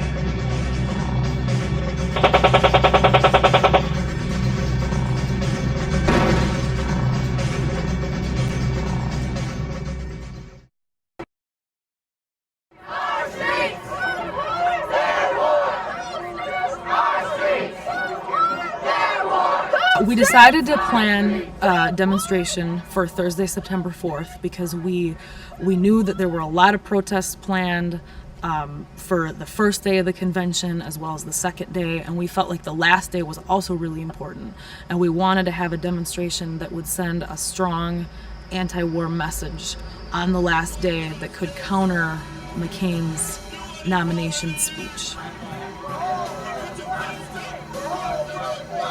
We're an anti-war organization primarily, but we see all the issues as connected.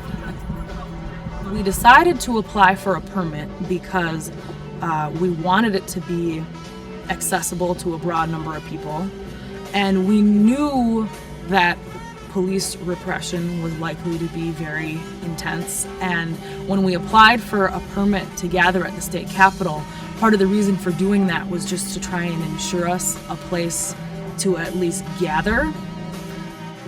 Well, as soon as the band started playing, we watched as riot police started lining up on both of the streets that border the state capitol grounds.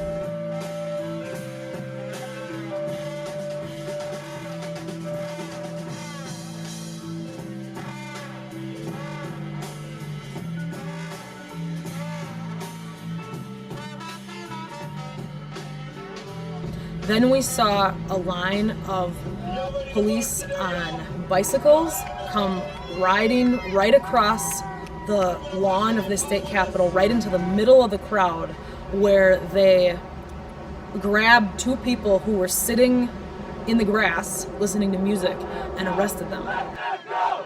Let them go! Let them go! Let them go! Let them go! Let them go! Let them go! Let them go! Back up, please! Back up, please! Back up, please! Back up! I'm gonna make you next. Okay, now I'm telling you, back up. Now, what can you It was very expect? clear to us that the police were trying to shut down our demonstration. Attention, attention, attention. Your parade permit will expire at 5 p.m. If you continue with your parade, you will be in violation of City Ordinance Chapter 366A, which requires a permitted event. What's that? Attention, attention. The permit said that we could be on the state capitol grounds until 7. It said that we couldn't march at 5. We are outraged! It's so important for us to march against the war, and we're gonna march anyway, no matter what. It was amazing because almost everybody came with us. I would say we had maybe, 1,000 people, or at least like several hundred. We marched down the middle of the state capitol lawn. Then we took a left and tried to go down Cedar Street, and we were blocked by a line of riot police. So we took a right and went over to John Ireland Boulevard, and we marched a little ways. At that point, it seemed very clear that the police were blocking off all routes into downtown.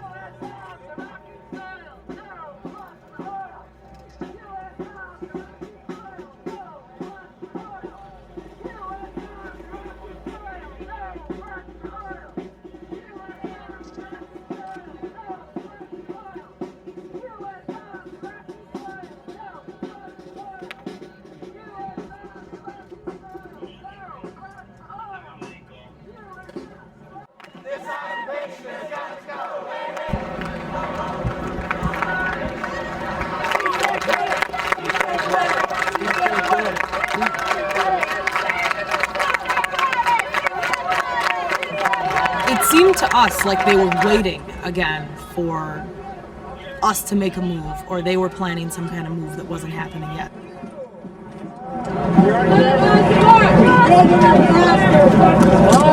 No way.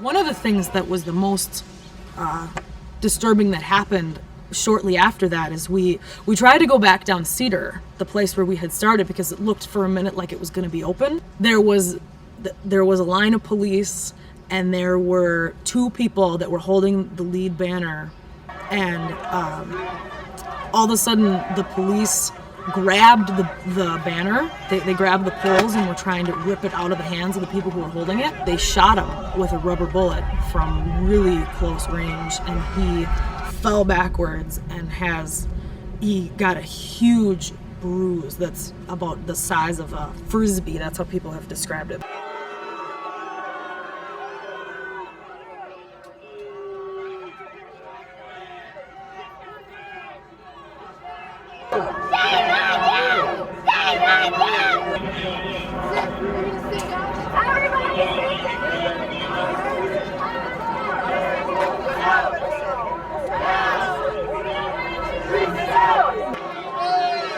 They pepper sprayed some people, I guess to get them to step back, or just to,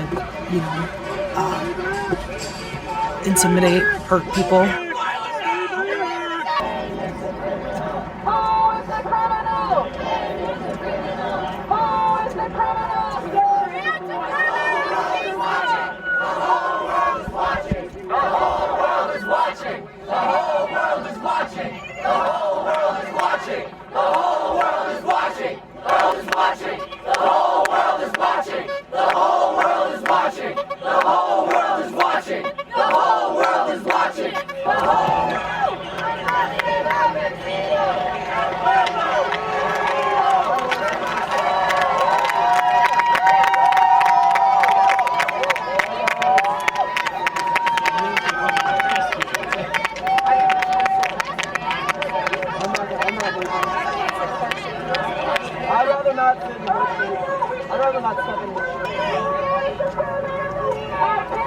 And we're still here, and they tried to stop us and they didn't, and right as I was talking about the police, that's when they came up and got me. It was interesting because they didn't just arrest the people that were on the outside edges first. They would come in and they would take somebody who had a bullhorn and who was leading chants. There were at least 2 bullhorns that were broken and one that was confiscated or stolen by police.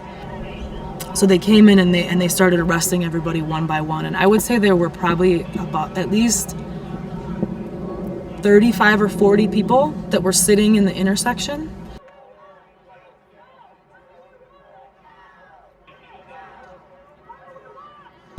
And so at that point we saw a bunch of people start walking away. And we didn't even realize, because we couldn't see behind us, that they had pepper sprayed some people, they had tackled a couple people.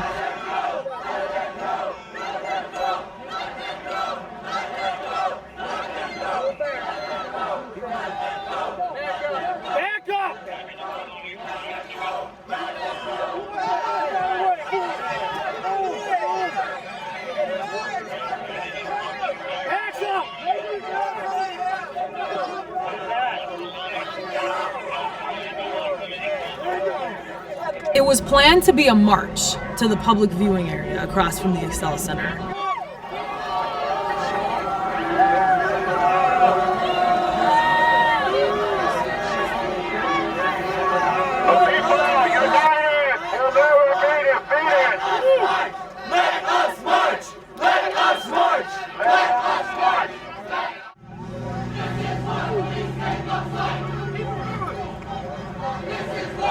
Leave to the north.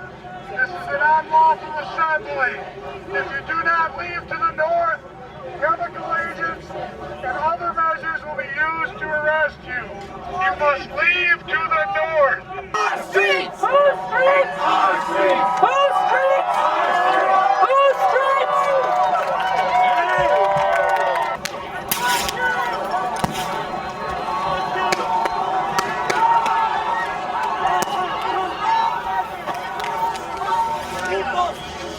Everybody come up! People, united! Never be defeated! Fucking A. They are throwing bombs at people down here. They are bombing people. They keep telling people, what the fuck, right behind my fucking head. Right behind my head. Tear gas, smoke bombs.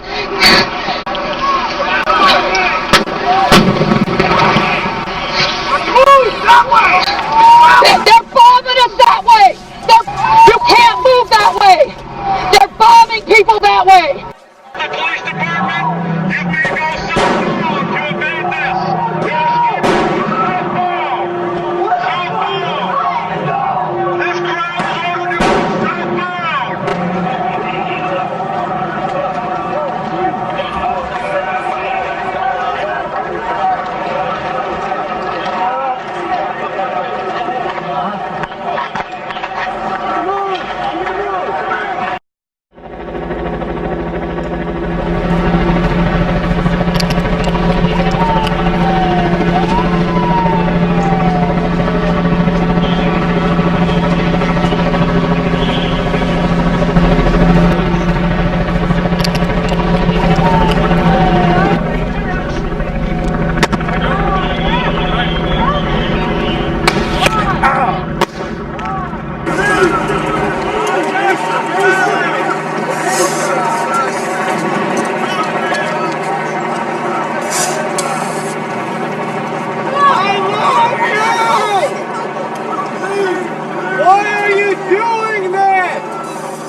To do this!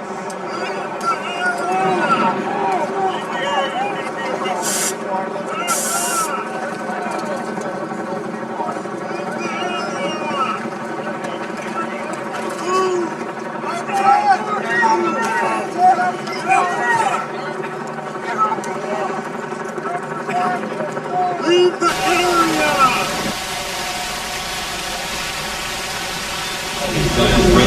And talk as well.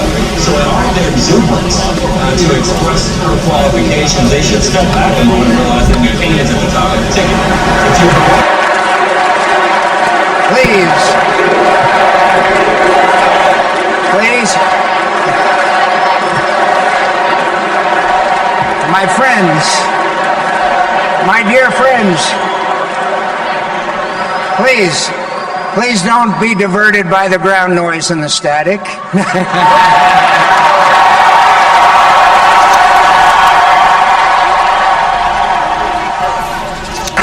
In America, we change things that need to be changed.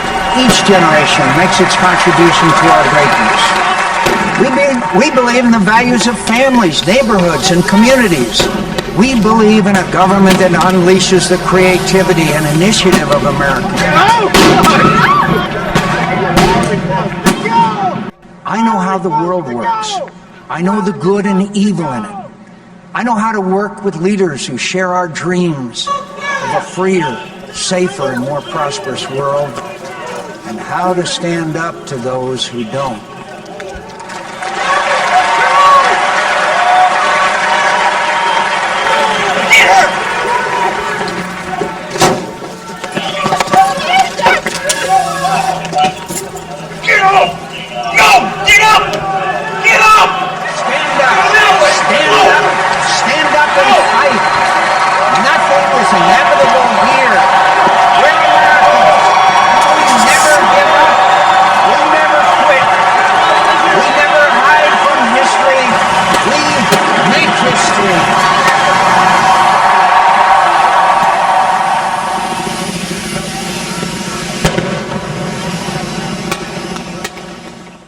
stopping for a second just to figure out where to be. I can't even figure out where the hell I'm supposed to be at this point.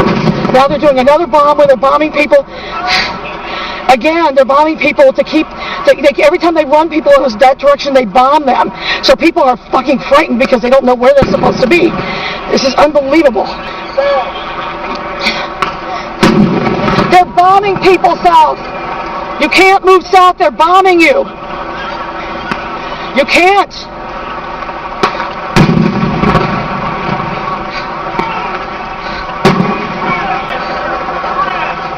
Now they're putting people on the bridge, the same bridge that they blocked people from a few minutes ago.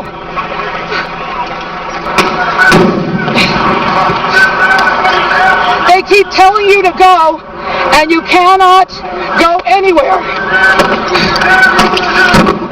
I'm trying, yeah, stop bombing me for God's sakes.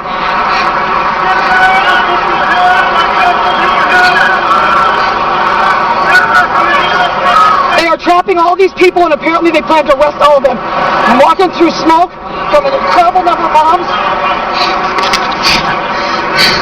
There's an absolutely incredible scene.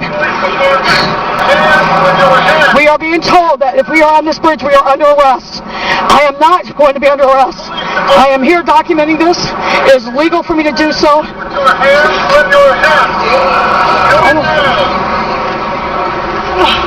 Shit.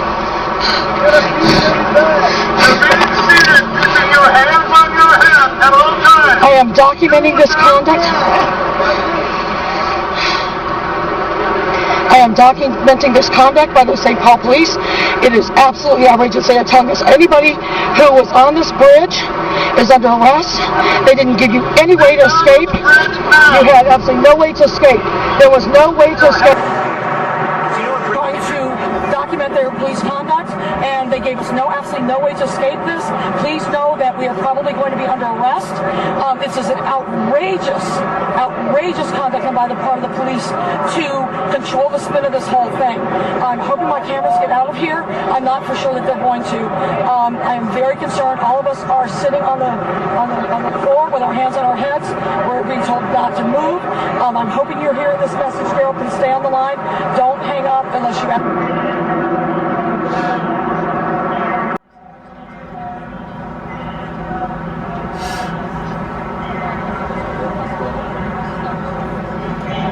Hey Angie, listen, Rick and I are on a bridge at St. Anthony and Marion, and they've everyone, they've got about 150 people sitting down. The cops have got the bridge. I think they're going to come in and arrest everyone. And we're sitting down and we're fine. It's very calm. I mean, everyone's on the ground with their hands on their heads. Hopefully they'll respect our press badges, but just so you know. St. Anthony Avenue and Marion. Yeah, and we're sitting on the side with a bunch of other camera people, so... No, they left. They went to the convention center. So I'll call you when we get out.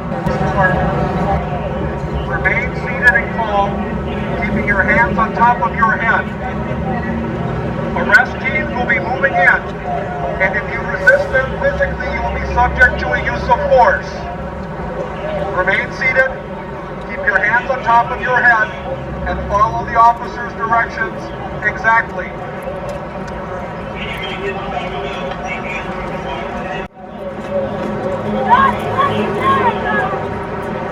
They're chanting, they're saying things. Nothing gets thrown. Nobody touches a cop. Nothing, and then after a while, no crime is committed. And after a while, the cops decided they've had enough. And they did throw tear gas, concussion grenades, rubber bullets. And they just start arresting people. And it's my understanding is that they've arrested at least 100 people. And so it's a police riot because they are the ones being violent. And they have 6 legal observers and a bunch of the press trapped in there as well. Why they think that it's okay to make sure that McCain doesn't hear that he's being protested. And why are they protecting McCain from the protest?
express her qualifications, they should step back a moment and realize that the opinions at the top of the table.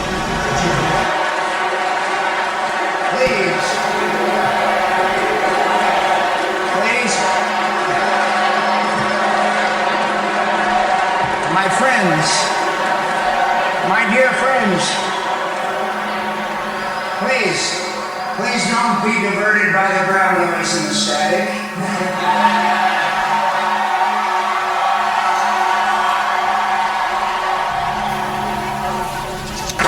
In America, we change things that need to be changed. Each generation makes its contribution to our greatness. We believe in the values of families, neighborhoods, and communities. We believe in a government that unleashes the creativity and initiative of America. I know how the world works. I know the good and evil in it. I know how to work with leaders who share our dreams of a freer, safer, and more prosperous world, and how to stand up to those who don't.